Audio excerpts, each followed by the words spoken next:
Hello and welcome to the February Research Information Volunteer Call, Improving Lives Part 1, Drugs and Devices for Glucose and Metabolic Control. Today's speaker is JDRF Associate Director of Research, Jonathan Rosen. Thanks, Brian, for the nice introduction. I'm really happy to be here today and tell you about what we're doing in the Improving Lives program. As you know, JDRF has a number of scientific programs dedicated to preventing type 1 diabetes, stopping it in its tracks, and then improving outcomes for people who already have type 1. And it's the latter category, which I'll be talking about today. So the reason we need the Improving Lives program is that there remain major unmet clinical needs for people with type 1 diabetes. One, blood glucose control is still a challenge. We're talking A1C, hypoglycemia, and everything else. Two, broader metabolic control. Things like obesity and insulin resistance are prevalent in type 1 diabetes, but unaddressed by current therapies. And third, unfortunately, long-term complications remain a reality for many with type 1. In addition to these clinical outcomes, there are also unmet mental health and quality of life needs. We know that people with type 1 are disproportionately affected by mental health issues like anxiety and depression, and that these can affect type 1 diabetes outcomes like A1C. Additionally, type 1 diabetes imposes a major burden of disease management, counting carbs, calculating insulin boluses, etc., on everyone with the disease. The upshot is that we've come a long way, but we have further to go. And the Improving Lives program is developing therapies to improve health and reduce the burden of living with type 1 diabetes. The Improving Lives program has sort of 4 areas in it. We support development of drugs for glucose and metabolic control. We support devices like AP systems for glucose control. We support development of therapies for long-term complications like eye and kidney disease. And we support therapies to help people deal with the psychosocial burden of living with type 1. Today, I'm going to be talking about the drugs and devices for glucose and metabolic control. And on the next RIV, we'll be talking about long-term complications and psychosocial burden. So where are we with drugs and devices for type 1 diabetes? We have new and improved insulins. We have basal insulins and rapid-acting insulins, much better than 100 years ago when insulin was first invented and discovered. We have glucagon for rescue use. We have a drug called Insulin, also known as pramlintide, which is what we call an adjunctive therapy, which means a non-insulin drug you can take along with insulin to improve outcomes. This is approved in the US, but not widely adopted.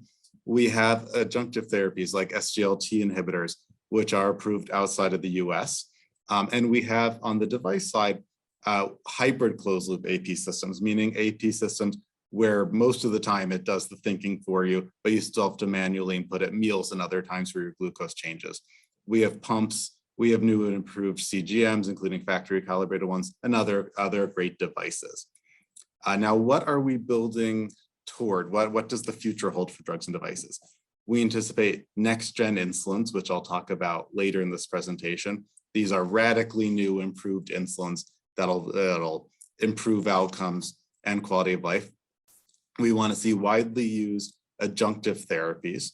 We want to go from hybrid closed-loop AP systems to fully closed-loop AP systems where you don't even need to bolus at meals. The system just takes care of your glucose around the clock.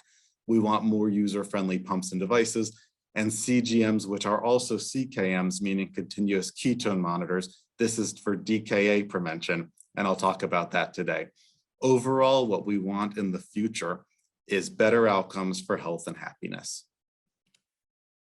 So now I'll tell you a bit about the Improving Lives program strategy and some key advances. So let's start by talking about insulins. So I think it's no secret, no one will be surprised to hear me say that people aren't getting the outcomes they want and need with the current generation of insulins, and it's not the user's fault. It's because the insulins aren't good enough. And so we are building toward next-gen insulins. So when we think about next-generation insulins, we think about insulin secreted from a non-diabetic person's pancreas as the model we're reaching toward. And there are 3 ways that the current generation of insulin drugs fall short of natural insulin produced from a pancreas. One is kinetics, which means speed. In someone without diabetes, insulin secreted from the pancreas happens immediately, right when you need it. They don't have to sit around waiting for the insulin to kick in. Second is physiologic distribution. This means where in the body the insulin goes. When insulin is secreted from the pancreas, it goes straight to the liver where it's needed in large amounts. But when insulin is injected in someone with type 1 diabetes, very little reaches the liver, and this is bad for glucose control. And third is glucose responsivity.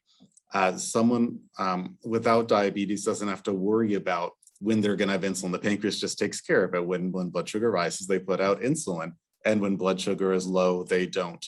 And we want to build that kind of responsiveness into insulin molecules, and that will be glucose responsive insulins. So that's what glucose responsive insulin is. To deal with the speed of insulin, we support the development of ultra rapid insulins. And to deal with getting the insulin to the right place in the body, we support liver targeted insulins, which I'll talk more about. So let's start with URI. So insulins are faster today than they used to be. I mentioned these rapid acting insulins, but we're not there yet. JDRF supports bold new scientific strategies to make categorically different ultra rapid insulins. I mentioned that they should come on fast so you can take it and your blood sugar goes down immediately, but it also has to be fast off, meaning it doesn't linger in your body for too long. If insulin stays in your body a long time, the way it does now, it can cause hypoglycemia hours later after the glucose has been disposed of. The benefits we anticipate for URI include mealtime glucose control, reductions in delayed post-meal hypoglycemia, and potentially ultra-rapid insulins could enable fully closed loop AP systems, because we know that one barrier to develop fully closed loop AP systems is that algorithms can't handle a super fast rise in blood glucose. But if the insulin is fast enough to cover it, maybe an algorithm could, and you won't need to bolus at meals anymore. The research JDRF supports in URI is in the preclinical stages. Now on to liver-targeted insulin.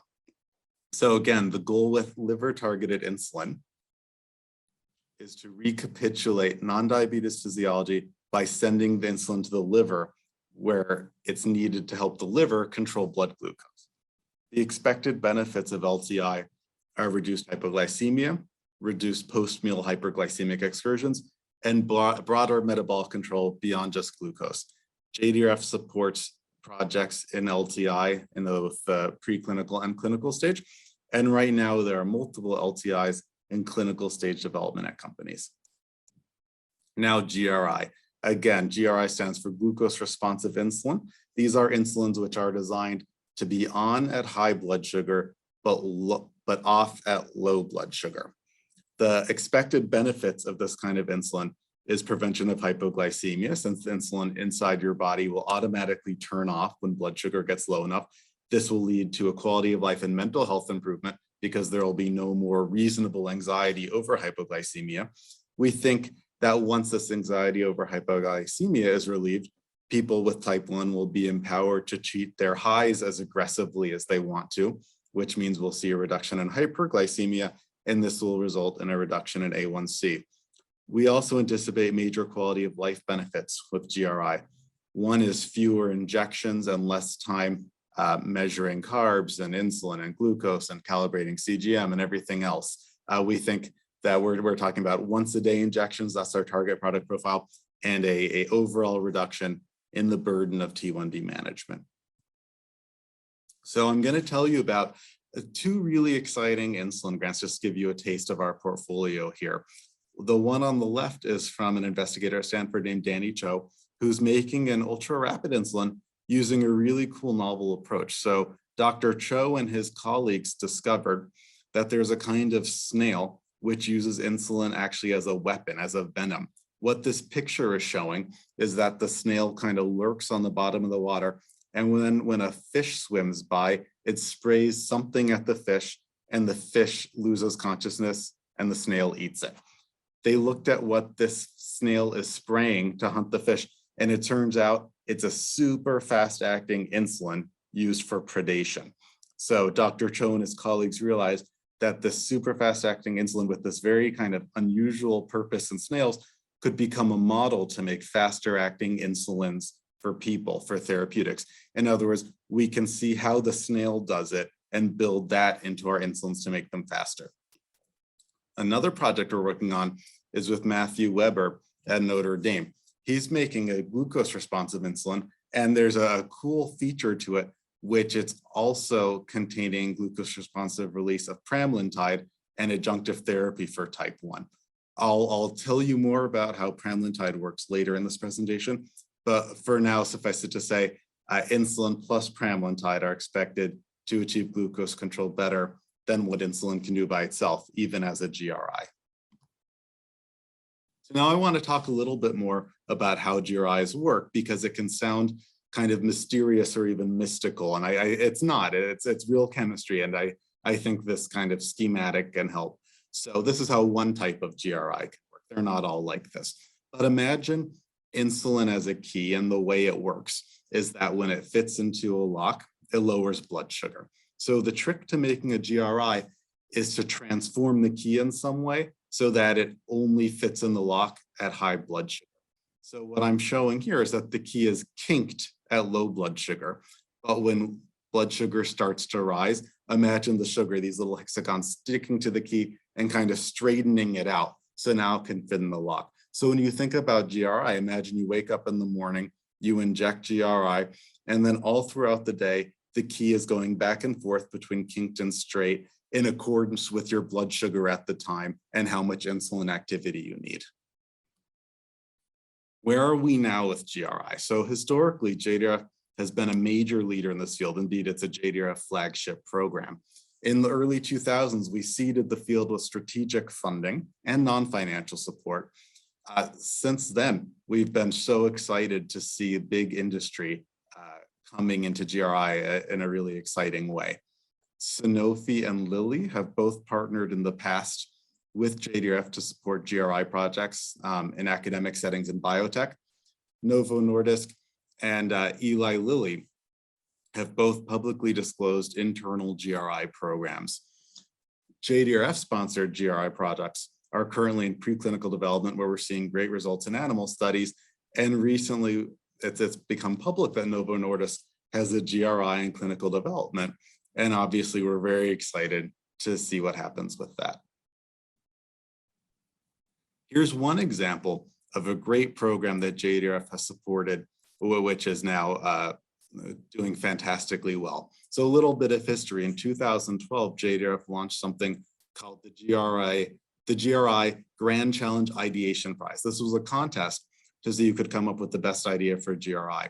One of the winners was a graduate student named Alborz Madavi, who took our prize money, used it to start his company, which is called Protomer, then applied for funding, and JDRF and the insulin manufacturer Sanofi provided funding to the company.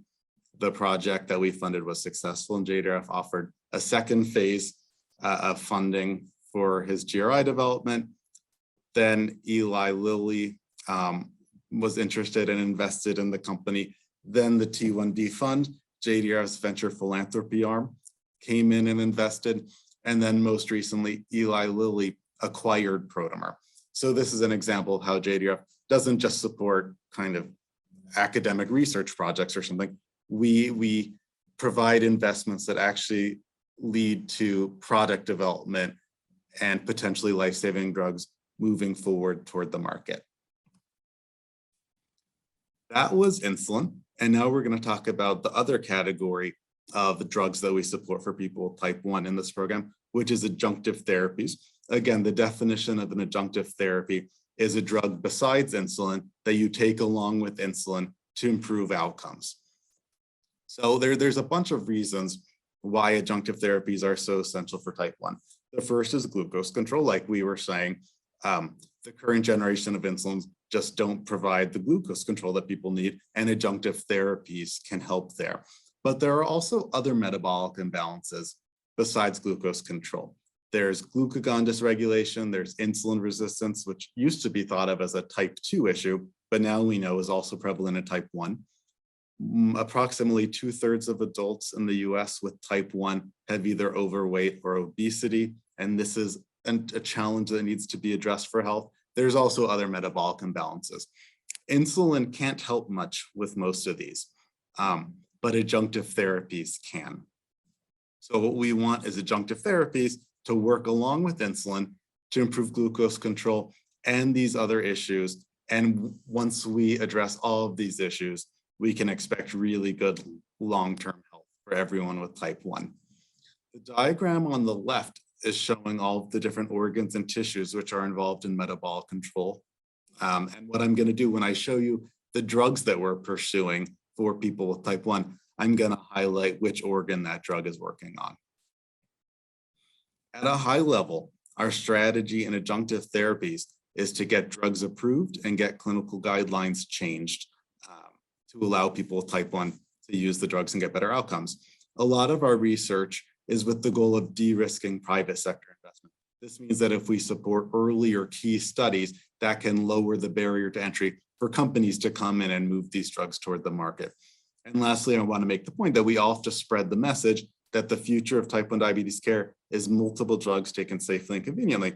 For 100 years, type 1 therapy has been insulin by itself, whether a pump or a pen. But we need to get out of that mindset. We need to get into a mindset more like what they have in type 2, which is multiple drugs for superior outcomes. So the first drug I'm going to tell you about is what's called a glucokinase activator.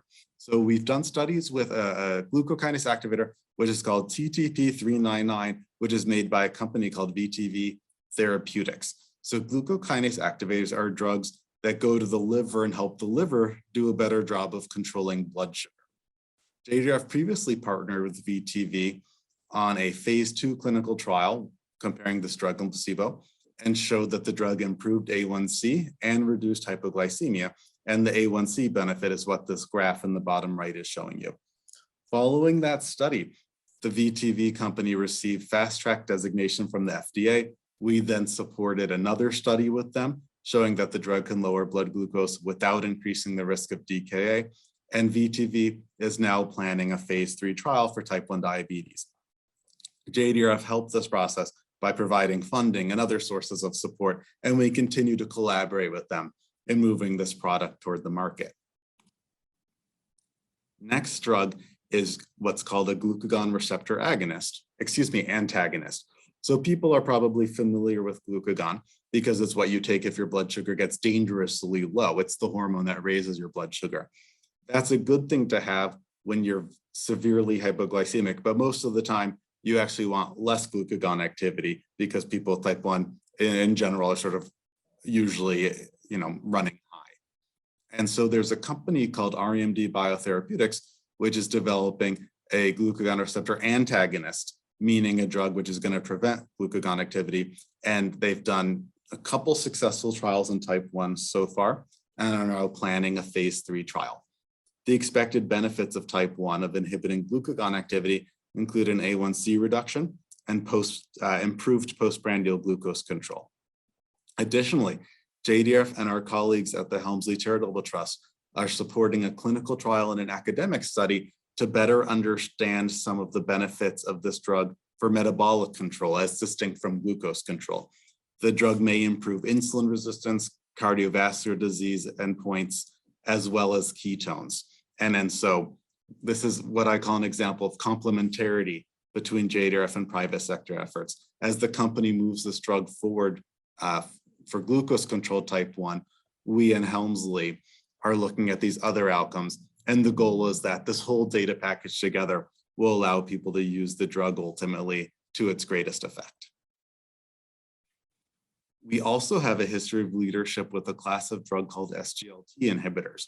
This is a type of drug which was originally approved for glucose control in type 2 diabetes. The way it works is simple. It works in the kidney and it makes you pee out the extra blood sugar, which is a safe, effective way of getting sugar out of your system. So in type 1, we know from large trials that this class of drugs leads to A1C reductions, increased time in range, weight loss, and blood pressure reduction. The drugs were approved, some of the drugs were approved for type 1 in Europe and Japan, but not the United States. And the reason is that unfortunately these drugs increase the risk of DKA. And this is the challenge at the FDA and the challenge to worldwide adoption. The need to move these drugs forward for type 1 gets greater and greater as more and more data comes from the field about what these drugs can do in people without type 1 diabetes. They now have approvals for heart and kidney disease in type 2 and non-diabetic people, but the heart and kidney trials haven't been done in type 1. And this is where the greatest benefits are, even greater than the glucose control benefits, is that these drugs directly improve heart and kidney health, which are long-term complications that people with type 1 are susceptible to. Today, JDRF is leading the field to develop ways to mitigate DKA risk, which will enable safe use of these drugs, and also to advance studies to understand what they can do for long-term complications in people with type 1 diabetes. So those are some of the drugs and drug classes that we're either currently working on or worked on recently. But I also want to talk about what we want to be doing in the future. So we're very interested in what's called repositioning, which means taking drugs either approved or in development for a different indication and moving them forward in type 1. We're lucky in the sense that there's tremendous innovation happening in glucose control drugs being moved forward for type 2 diabetes. And the two graphs on the right show some phenomenal A1C reductions from clinical trials with two drugs. One is called semaglutide, which is approved. One is called tirzepatide, which is currently in development. So of course, we ask ourselves, for these drugs and others, could these A1C reductions and other benefits translate from type 2 diabetes to type 1 diabetes?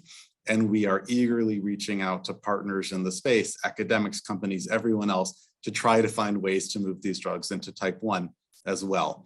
In addition to repositioning from type 2, we're also interested in novel drugs. Just because many drugs come from type 2 doesn't mean they can't be in type 1 first. We would love that. And then we have worked with examples like that. For us, convenience of adjunctive therapies is a major issue. The goal of adjunctive therapies is to improve people's lives, not burden them. And most of the drugs we work on are either oral or once weekly injectables for minimal burden. And lastly, as I mentioned with SGLT inhibitors, we want to use these drugs not only to address glucose and metabolic control, but also long-term complications. So that was the drug piece of the presentation. And now we're moving into devices. So JDRF has been a longtime supporter of AP systems, and the whole field is really seeing the fruits of all the work that we and everyone in the community have done. There are currently 4 AP systems approved in the United States: the Medtronic 670G and 770G, the Tandem Control IQ, and as of this week, the Insulin Omnipod 5, the latest member of the club of FDA-approved AP systems. In addition, there's sort of a rich pipeline, and in this chart shows some of the other AP systems moving forward where we expect great things in the future. The Omnipod 5 is the first tubeless AP system available to people with type 1 to manage their disease. Clinical trials showed that this system improved time and range for both adults and children. JDRF has played a major role, both as a leader in the AP space. We also partnered with the FDA to establish regulatory pathways and health policy, regulatory pathways to get products like this one approved. And we've worked on health policy to help them, be covered by providers. We've also done a lot of work scientifically, and Omnipod 5 and others use algorithms that were originally supported with JDRF support. Another big highlight from the last year is the Medtronic extended wear infusion set. So the sort of current generation of infusion sets are for 2 to 3 day use, but Medtronic moved forward with an extended wear infusion set going up to 7 days. The results of their trials showed improved glycemic control, that the devices survived, and that it was safe and high performing. And this 7-day infusion set was FDA approved in the last year. So this is another victory for people with type 1 diabetes. Some other big achievements in the last year. There was a completion of a trial testing hybrid closed loop systems in children from 7 all the way down to 1 year old. And just as we've seen with other age groups, time and range improved. So now we know these systems can work even down into babies. The Big Fit Unity was approved. This is a smart pen that talks to your CGM and can even provide recommendations on insulin boluses. So it's sort of a way for people who may not want to use a device to get some of the benefits of AP systems, but in a pen rather than a pump. And thirdly, on the advocacy side, we saw expanded access to CGM for people on Medicare. There is also a lot to look forward to in the next year. We're excited to see Tandem move forward with their Mobi. This is a slimmed down pump with a short tube, which will be managed remotely. The bolusing will be done entirely from a smartphone. Medtronic, I mentioned the 7-day infusion set. The 780G, their newest AP system, is currently under review at the FDA, and we're excited to see the outcome. The Dexcom, the latest iteration of the Dexcom CGM, the G7, is currently under FDA review, as is a 180-day implantable CGM from Eversense. And then Tidepool also has a product currently in review at the FDA, which I'll tell you about in a moment. So upshot, the field is doing great. We had a big year last year, and there's more coming up. So given that there's now this thriving market for AP systems, as I showed you, what are the next frontiers for devices? What is JDRF building toward now? And here are some of those answers. One is we want user choice for pumps, CGMs, and algorithms. We want smaller, less burdensome, and more user-friendly pumps. We want to transition from hybrid closed-loop systems where you have to bolus at meals to fully closed-loop systems. We want to see whether AP systems can improve outcomes immediately after type 1 diagnosis and even slow down the progression of the disease. And as I alluded to earlier, we want to make CGMs which also measure ketone for DKA prevention. And now I'll tell you about some of these efforts.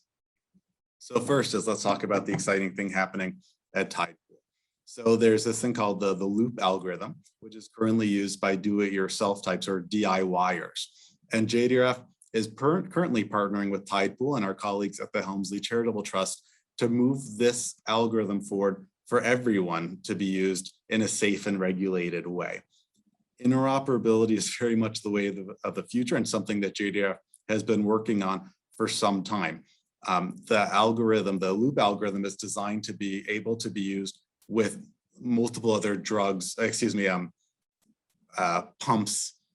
and CGMs, so that people can really sort of make their own AP system with their favorite controller or algorithm, their favorite pump, and their favorite CGM. In addition, JDRF and the Helmsley Charitable Trust have played a critical role at the FDA by working with them to create a regulatory pathway for this user choice or interoperability. And currently, the Loop AP system algorithm is under review at the FDA. Okay, next is fully closed loop AP systems where you don't even have to bolus with meals.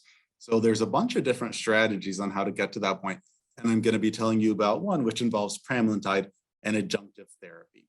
So as I said, I think one barrier to fully closed loop AP systems is that a blood sugar spike at a meal comes on sort of too fast and too big for an algorithm to settle. So we need a way to delay and smooth and dampen that postprandial glucose spike. And pramlintide can do it. We know that it's an FDA-approved drug and it lowers mealtime blood sugar. The problem is no one ever used it very much because it's a pain to use. It requires a separate injection at every meal. And for that reason, JDRF supports the development of insulin-pramlintide co-formulations so you can take it along with insulin at the same time, get the benefits, and have no additional burden. And we think this approach can also help close the loop. So currently, there are multiple co-formulations of insulin and pramlintide in clinical trials and in preclinical development. And I'm going to now show you these data on the right to kind of convince you that I'm not making this up. So the chart on the right shows what happened when they gave people 2 pumps, One had insulin, the other had pramlintide, or in a different group, one had insulin and one had placebo.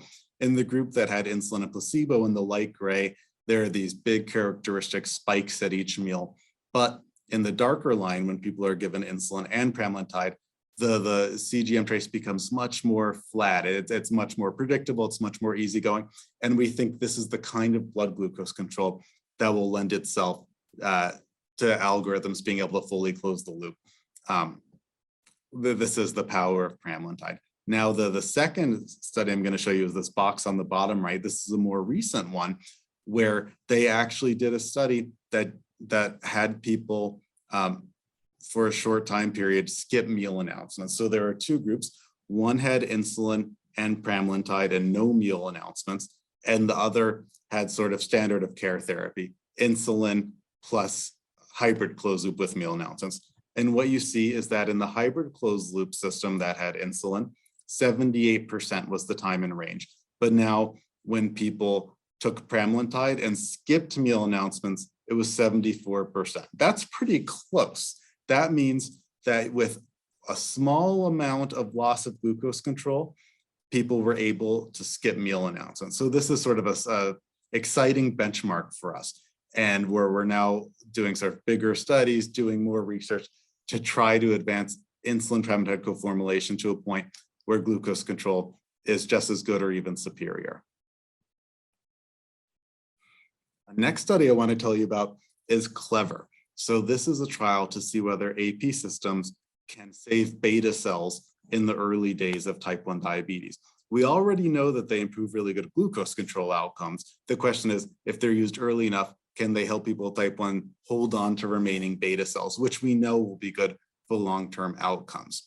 So this trial is testing two different interventions in people with new onset type 1 diabetes. One is AP systems, and the other is verapamil, a drug which we've shown in a previous study we think can protect beta cells and allow them to thrive in type 1.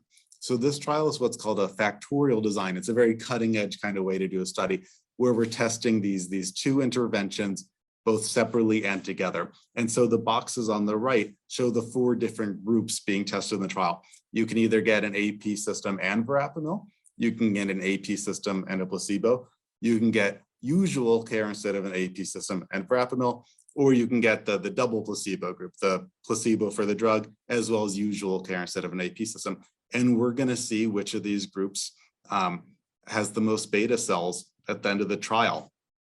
It's not that normal a thing for drug people and device people to come together on a clinical trial like this. And the reason is that this collaboration was forged by JDRF, and this is one example of the sorts of leadership roles we can play in driving research. The trial is doing great, it's fully recruited, and we're really eager to see the outcomes. If the trial is successful, it could lead to the use of AP systems already approved in type 1 at an earlier stage of disease, and it can lead to clinical guideline changes to allow verapamil to be used to delay disease progression in type 1. And next to talk about is continuous ketone monitoring, or CKM. Although it's not talked about, I think, as much as it should, diabetic ketoacidosis, or DKA, remains a dangerous complication of type 1 diabetes. In all people with type 1, there's some risk of DKA, but we know that in certain groups, including people taking SGLT inhibitors, the adjunctive therapy I mentioned earlier, there's an increased risk of DKA. DKA is caused by elevated ketones, which means if we had a way of charting ketones and alerting users when they're getting high, then we could avoid it. And this is exactly what CKMs do. So the target product is a combined device, CGM and CKM, which will measure ketones along with glucose and give the user a warning if their ketones are starting to get high, which will allow them to head off the DK, take some insulin, take some carbs, and avoid a trip to the emergency room. And we're being thoughtful about how to design these products so they don't impose any additional burden from the management of care. We will, again, just like with drugs, we want our devices to make people's lives easier, not harder. JDRF put out a request for applications to develop really innovative ways to make CGMs, CKMs. And in the pretty near future, we're going to be funding some of these. And there's some excellent projects here, which I'm excited to kick off. So I'm not going to go through all the details on this slide, but here's the point I want to make. JDRF doesn't just sort of fund grants in isolation. We have an overarching strategy, which is actually available on our website, for how to get to the products that are going to improve people's health and happiness. And then we fund grants to get there. Our most famous roadmap that we've developed, which is part of our strategy, is in the AP system. And starting in 2004, we started supporting projects. In 2005, we launched the JDRF Artificial Pancreas Project. We put out this roadmap showing the steps to get to commercially available systems, which is adopted by academics, by companies, by the whole community. And now we're getting there. And these sorts of roadmaps are things we've developed for all of our research areas to make sure that we don't just fund creative, great research, but we actually build up to our goal. And then the other point I want to make here is that JDRF is actually much more than a funder. This talk is about research, of course, but we don't just support research. We have regulatory affairs experts who work with the companies we support to interact with the FDA and make sure that their products have a good chance of getting approved. We have policy experts, we have payer experts, we have advocates. We do everything necessary to move the products we support forward so that they eventually make it to market for people with type 1. So key takeaways are the following. So our program is developing drugs, devices, and behavioral health interventions to improve outcomes and quality of life. The AP market is thriving. We're so happy with how it's going. And we're now prioritizing work to build toward fully closed loop systems, more user-friendly devices, and CGMs, CKMs. Glucose control is important, but so is metabolic control. And they can both be addressed with adjunctive therapies. Tell everyone that insulin alone is not enough. We need multiple safe, effective drugs used in combinations for people with type 1 diabetes. JDRF is a world leader in improving the lives of people with type 1. As I said, we don't just do research, but also regulatory, health policy, and everything else. While we all view prevention therapies and permanent cures as the holy grail of diabetes research, but until we get there, JDRF is never going to forget about the people who already have type 1, and the Improving Lives program is supporting research for them, for us. We strategically drive the field forward, and I encourage everyone to check out our strategy documents and our roadmaps. And then finally, today I only talked about half of the Improving Lives program. The other half, equally important, is the therapies we're developing to address mental health issues and long-term complications. And these will be covered in Improving Lives Part 2 coming soon.